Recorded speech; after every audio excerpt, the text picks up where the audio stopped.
Assalamualaikum warahmatullahi wabarakatuh. Alhamdulillah, alhamdulillah, summa alhamdulillah. Alhamdulillahilladzi bi ni'matihi tatimmus salihat. Alhamdulillahilladzi hadana li hadza wa ma kunna linahtadiya laula an hadana Allah. Assalamualaikum warahmatullahi wabarakatuh. Sidang penonton yang dirahmati Allah sekalian, Alhamdulillah pada hari ini kita teruskan lagi program Iqra Satu Hari Satu Helai. Sama-sama kita ambil bahagian dalam membaca Al-Quran setiap hari dengan kadar satu helai bersamaan dengan 2 muka surat. Jadi di samping itu, marilah kita sama-sama mengambil peluang untuk membaca Al-Quran pada petang ini. InsyaAllah pada petang ini kita teruskan lagi dengan surah Al-Baqarah, muka surat 14 dan 15. Surah Al-Baqarah, muka surat 14 bermula dengan ayat 89.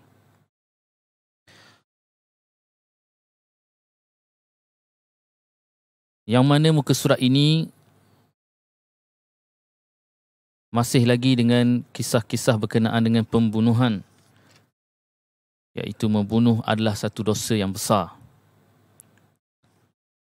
Jadi di samping kita membaca, sidang penonton juga boleh sama-sama melihat terjemahan yang disediakan insya-Allah. Mana-mana yang ada Quran berserta terjemahan, boleh lihat terjemahan untuk kita dapat gambaran, maklumat sikit sebanyak berkenaan dengan apa yang Allah Subhanahu Wa Taala bagi tahu dalam muka surat 14 dan 15. Jadi, sayugianya diharapkan kepada sidang penonton dan pendengar sekalian, insya-Allah kita teruskan amalan ini pada hari-hari yang mendatang. Pada hari-hari yang mendatang, kita teruskan dengan membaca Al-Quran. Masing-masing ada kadar masing-masing. Walau bagaimanapun, untuk program kali ini, kita akan usahakan untuk membaca setiap hari dengan kadar satu helai, iaitu bersamaan dengan 2 muka surat. Jadi insya-Allah kita sama-sama membaca untuk muka surat 14 dan 15 buat hari ini insya-Allah. Al-Fatihah. A'udzu billahi minasy syaithanir rajim. Bismillahirrahmanirrahim. Alhamdulillahi Rabbil Alamin. Ar-Rahmanir Rahim. Maliki Yawmiddin. Iyyaka na'budu wa iyyaka nasta'in. Ihdinas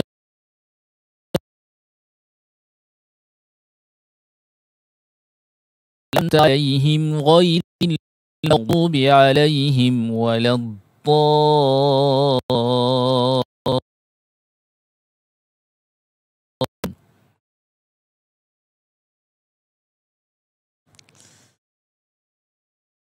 Diulang muka surat yang akan dibaca pada hari ini, iaitu muka surat 14.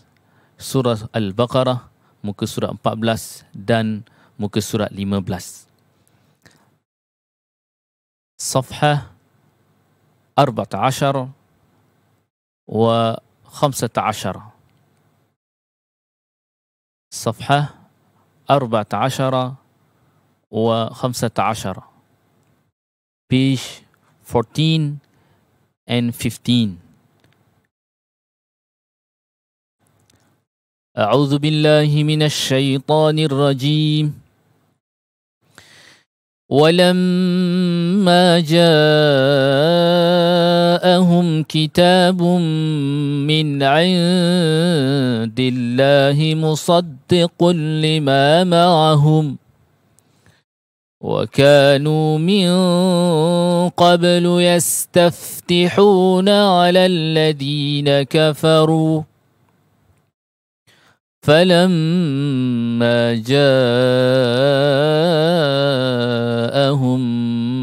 ما عرفوا كفروا به فلعنة الله على الكافرين بئس ما اشتروا به أنفسهم أن يكفروا بما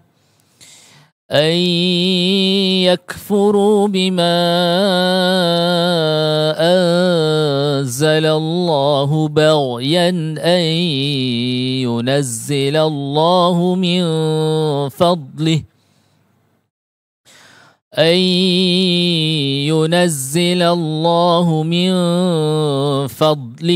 على من يشاء من عباده فباءوا بغضب على غضب وللكافرين عذاب مهين. Terjemahan ayat 89, dan setelah sampai kepada mereka iaitu kitab Al-Quran daripada Allah yang membenarkan apa yang ada pada mereka, iaitu Al-Quran juga mengajarkan tauhid yang mana sama telah diajarkan di dalam Taurat.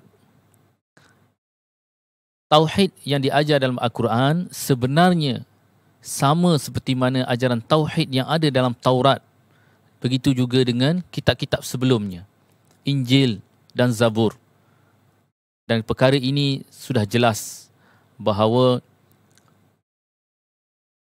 pengajaran ataupun ajaran tentang tauhid ini sememangnya telah wujud daripada dulu lagi. Nabi-nabi dan rasul-rasul dihantar untuk mengajarkan tauhid kepada seluruh manusia. Dan pengajaran mereka melalui perantaraan wahyu yang diturunkan kepada mereka oleh Allah Subhanahu Wa Taala melalui perantaraan malaikat Jibril. Dan begitu juga dengan kitab-kitab yang besar seperti Zabur, Taurat, Injil dan Al-Quran. Jadi ajaran tauhid ini sememangnya telah wujud dan sepatutnya diteruskan oleh kita dalam memahami Al-Quran supaya kefahaman Al-Quran tentang tauhid lebih kemas dan jelas, insya-Allah. Sedangkan sebelumnya mereka memohon kemenangan atas orang-orang kafir. Ternyata setelah sampai kepada mereka apa yang telah mereka ketahui itu, mereka mengingkarinya. Maka Allah melaknat orang-orang yang ingkar. Manakala ayat 90, sangatlah buruk perbuatan mereka menjual dirinya dengan mengingkari apa yang diturunkan oleh Allah kerana dengki bahawa Allah menurunkan kurniaannya kepada siapa yang dia kehendaki di antara hamba-hambanya, iaitu Allah SWT beri wahyu dan kenabian kepada Nabi Muhammad sallallahu alaihi wasallam, yang mana Nabi sallallahu alaihi wasallam yang berketurunan Arab, bukan berketurunan Bani Israel. Jadi ayat ini juga ditujukan kepada orang Yahudi, Bani Israel dan orang-orang Yahudi yang berada di Madinah. Kerana itulah mereka menanggung kemurkaan demi kemurkaan. Kemurkaan demi kemurkaan. Mereka di sini iaitu orang Yahudi, ahli kitab Yahudi, menanggung kemurkaan, iaitu murka pertama kerana membangkang kepada Nabi Musa, iaitu daripada keturunan mereka dulu. Mereka juga dulu telah bangkang dengan Nabi Musa. Dan murka kedua kerana mereka mengingkari kenabian Nabi sallallahu alaihi wasallam. Jadi itu sebab Allah SWT sebut mereka menanggung kemurkaan demi kemurkaan. dan kepada orang kafir ditimpakan azab yang menghinakan. وَإِذَا قِيلَ لَهُمْ آمِنُوا بِمَا أَنزَلَ اللَّهُ قالوا نؤمن بما أنزل علينا ويكفرون بما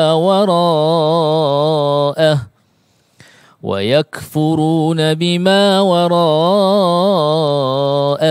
وهو الحق مصدقا لما معهم قل فلم تقتلون أنبياء الله من قبل إن كنتم مؤمنين.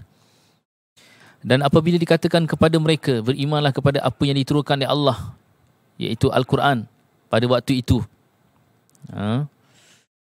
maka mereka menjawab, kami beriman kepada apa yang diturunkan kepada kami. Dan mereka engkar kepada apa yang setelahnya. Padahal Al-Quran itu adalah yang hak, yang membenarkan apa yang ada pada mereka. Katakanlah, wahai Muhammad, kepada mereka, mengapa kamu dahulu membunuh Nabi-Nabi Allah jika kamu orang beriman? Ini pertanyaan yang ditujukan kepada orang Yahudi, ahli kitab. Kenapa dulunya golongan mereka telah membunuh Nabi-Nabi Allah, utusan-utusan Allah? Jika sekiranya kamu benar-benar orang beriman, kenapa kamu bunuh Nabi-Nabi? Persoalan ini ditujukan kepada mereka. Okay, sambung lagi dengan ayat 92. وَلَقَدْ جَاءَكُمْ مُوسَى بِالْبَيِّنَاتِ ثُمَّ اتَّخَذْتُمُ الْعِجْلَ مِنْ بَعْدِهِ وَأَنْتُمْ ظَالِمُونَ. Dan sesungguhnya Musa telah datang kepadamu dengan bukti-bukti kebenaran. Kemudian kamu mengambil patung, iaitu anak lembu, yang dibuat daripada emas tu, sebagai sembahan setelah pemergiannya Nabi Musa bermunajat pada Allah selama 40 hari. 40 hari 40 malam Nabi Musa tinggalkan kaum dia untuk munajat dengan Allah di Bukit Tur Sina. Jadi dalam tempoh 40 hari 40 malam itu, kaum yang ditinggalkan itu sebahagian besarnya telah murtad kerana telah menyembah patung anak lembu. Jadi kemudian kamu mengambil patung, iaitu anak lembu, sebagai sembahan setelah pemergiannya Nabi Musa itu, dan kamu menjadi orang yang zalim. وَإِذْ أَخَذْنَا مِيثَاقَكُمْ وَرَفَعْنَا فَوْقَكُمُ الطُّورَ خُذُوا مَا آتَيْنَاكُمْ بِقُوَّةٍ وَاسْمَعُوا قالوا سمعنا وعصينا وأشربوا في قلوبهم العجل بكفرهم قل بئس ما يأمركم به إيمانكم إن كنتم مؤمنين. Dan ingatlah ketika kami mengambil perjanjian dengan kamu. Jadi telah berlaku perjanjian ni antara Allah dengan kaum mereka, dengan Bani Israel. Bila ni? Bila mana kami telah mengambil perjanjian dengan kamu dan kami angkat gunung Sinai. Allah angkat gunung tadi di atas kamu sambil berfirman, berpegang teguhlah dengan apa yang kami berikan kepadamu, iaitu wahyu, ajaran wahyu yang disampaikan melalui nabi-nabi mereka, Nabi Musa. Dan dengarkanlah. Mereka menjawab, kami dengar, tapi kami tidak taat. Kami dengar apa yang disampaikan, apa yang diwahyukan, tapi kami tidak taat. Sami'na wa asayna. Ini ungkapan yang diluahkan, yang dilontarkan oleh Bani Israel ataupun orang golongan Yahudi ketika itu. Dan diresapkanlah ke dalam hati mereka itu kecintaan kecintaan dalam menyembah patung ataupun anak lembu, patung anak lembu itu kerana kekafiran mereka. Katakanlah sangat buruk apa yang diperintahkan oleh kepercayaanmu kepadamu jika kamu orang beriman.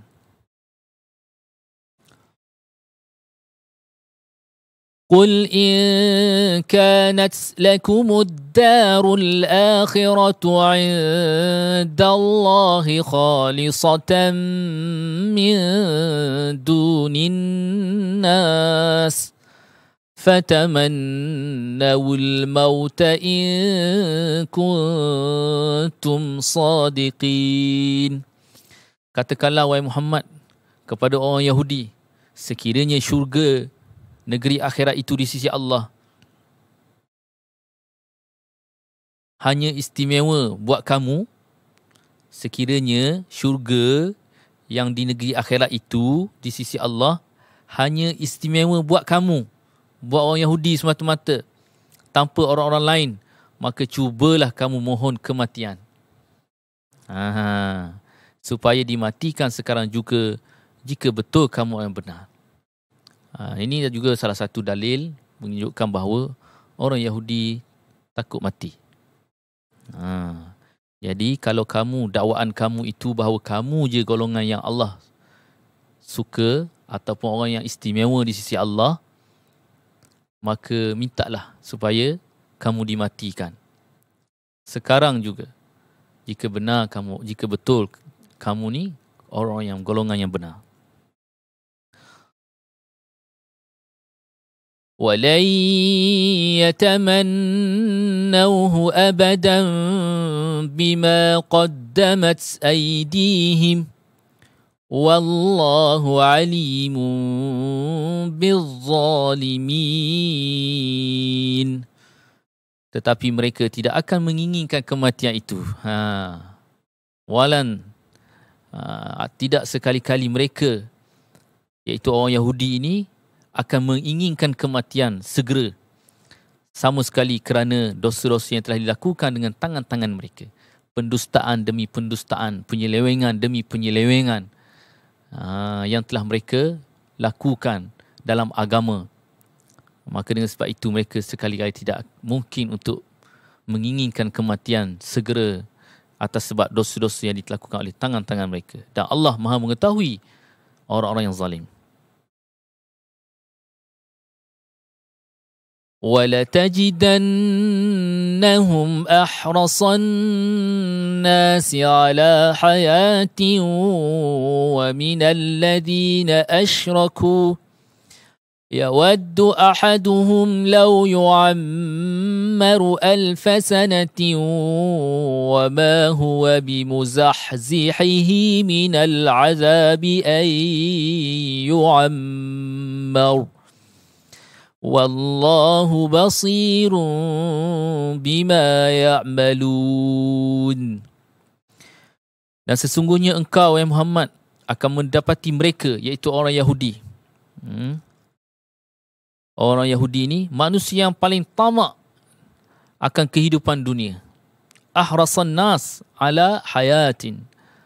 Jadi daripada sini juga kita dapat tahu bahawa Allah bagi tahu kita, orang Yahudi ini, mereka ni golongan yang paling tamak dengan kehidupan dunia. Dan mereka sangat takut dengan kematian. Bahkan lebih tamak daripada orang-orang musyrik. Darjat ketamakan mereka itu lebih lagi berbanding dengan orang musyrik. Orang musyrik ini adalah orang yang mempersekutukan Allah dengan yang lain. Dan pada ayat ini, musyrik di sini juga merujuk kepada orang musyrik di Mekah ketika itu. Jadi masing-masing daripada mereka ingin diberi umur 1000 tahun. Orang Yahudi, keinginan mereka, dalaman mereka ingin hidup sehingga 1000 tahun. Padahal umur yang panjang itu tidak akan menjauhkan mereka daripada azab. Dengan harapan umur mereka panjang, mereka tak mati lagi. Dengan sebab dok mati lagi, mereka belum diazab lagi. Sedangkan panjang macam mana pun kamu tetap akan diazab.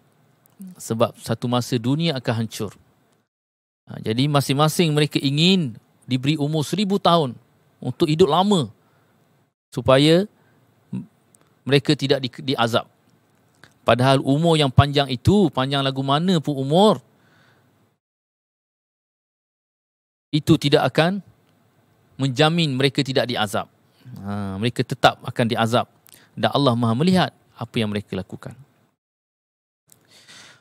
قل من كان عدوا لجبريل فإنه نزله على قلبك بإذن الله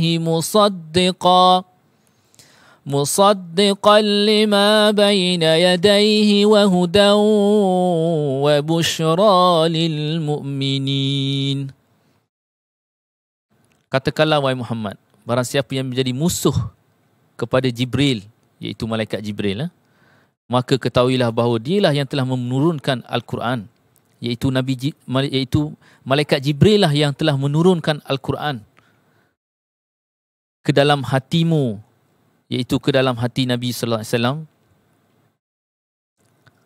dengan izin Allah, dan membenarkan kitab-kitab yang terdahulu.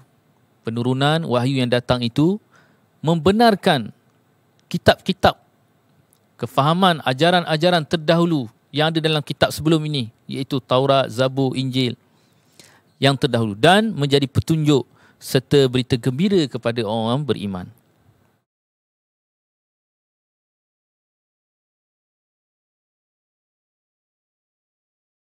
Man kana aduwwan lillahi wa malaikatihi wa rusulihi wa Jibril wa Mikal fa inna Allah aduwwun lil kafirin. Barang siapa menjadi musuh Allah, juga musuh kepada malaikat-malaikatnya, rasul-rasulnya, juga musuh kepada Jibril dan Mikail, maka sesungguhnya Allah musuh bagi orang kafir. Bila kita baca dua ayat ini, kita tak terfikir ataupun timbul persoalan. Kenapa tiba-tiba keluar musuh dengan Jibril, musuh dengan Mikail, sedangkan malaikat ni tak nampak? Sebelum ni tak sebut pun tentang malaikat, tak sebut pun tentang perbuatan yang dibuat oleh malaikat. Tiba-tiba datang dua ayat cerita tentang bermusuh dengan Jibril, bermusuh dengan musuh-musuh Allah, Rasul, malaikat lain-lain dan Mikail. Dalam pengajian tafsir disebut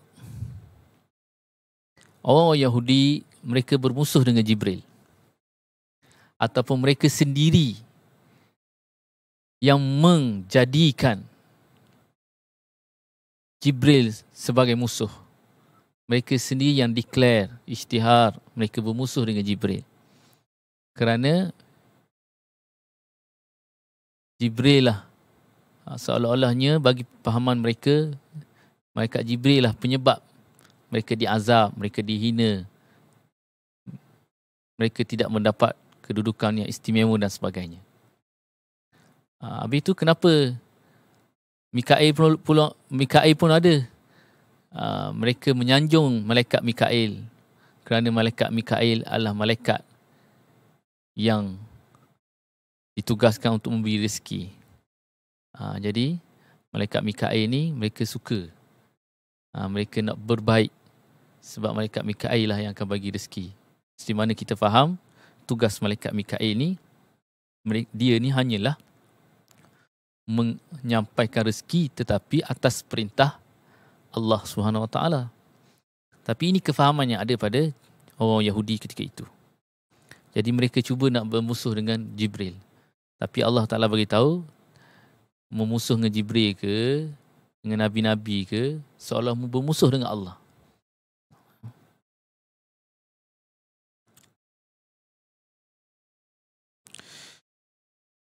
Kita terus dengan ayat 99. وَلَقَدْ أَنزَلْنَا إِلَيْكَ آيَاتٍ بَيِّنَاتٍ وَمَا يَكْفُرُ بِهَا إِلَّا الْفَاسِقُونَ. Dan kami telah turunkan ayat yang jelas kepadamu, wahai Muhammad, dan tidak ada yang mengingkarinya selain daripada orang-orang yang fasik. Jadi orang yang mengingkari ayat Allah ini yang diturunkan kepada Nabi ini, iaitu Al-Quran ini, selalunya yang mengingkarinya adalah orang yang fasik. أَوَكُلَّمَا عَاهَدُوا عَهْدًا نَبَذَهُ فَرِيقٌ مِّنْهُمْ بَلْ أَكْثَرُهُمْ لَا يُؤْمِنُونَ. Dan mengapa setiap kali mereka mengikat janji, sekumpulan daripada mereka melanggarnya, sedangkan sebahagian besar daripada mereka tidak beriman. وَلَمَّا جَاءَهُمْ رَسُولٌ مِّنْ عِندِ اللَّهِ مُصَدِّقٌ لِمَا مَعَهُمْ نَبَذَ فَرِيقٌ مِّنَ الَّذِينَ أُوتُوا الْكِتَابَ كِتَابَ اللَّهِ وَرَاءَ ظُهُورِهِمْ كَأَنَّهُمْ لَا يَعْلَمُونَ. Dan setelah datang kepada mereka seorang Rasul, iaitu Nabi Muhammad sallallahu alaihi wasallam, yang didatangkan daripada Allah, yang membenarkan apa yang ada pada mereka. Apa ajaran sebahagian yang Nabi bawa ini membenarkan juga apa yang ada pada mereka. Sebahagian daripada orang-orang yang diberi kitab Taurat melemparkan kitab Allah itu ke belakang. Mempermainkan, memperolok-olokkan wahyu ini, seakan-akan mereka tidak pernah tahu pun tentang perkara itu, iaitu apa yang dinyatakan dalam wahyu. Jadi perbuatan mereka ini perbuatan yang salah dan dikecam ataupun dimurkai oleh Allah Subhanahu Wa Taala. Mudah-mudahan apa yang dibacakan ini dapat sama-sama memberi manfaat pada kita untuk terus mendekati Al-Quran, membaca Al-Quran,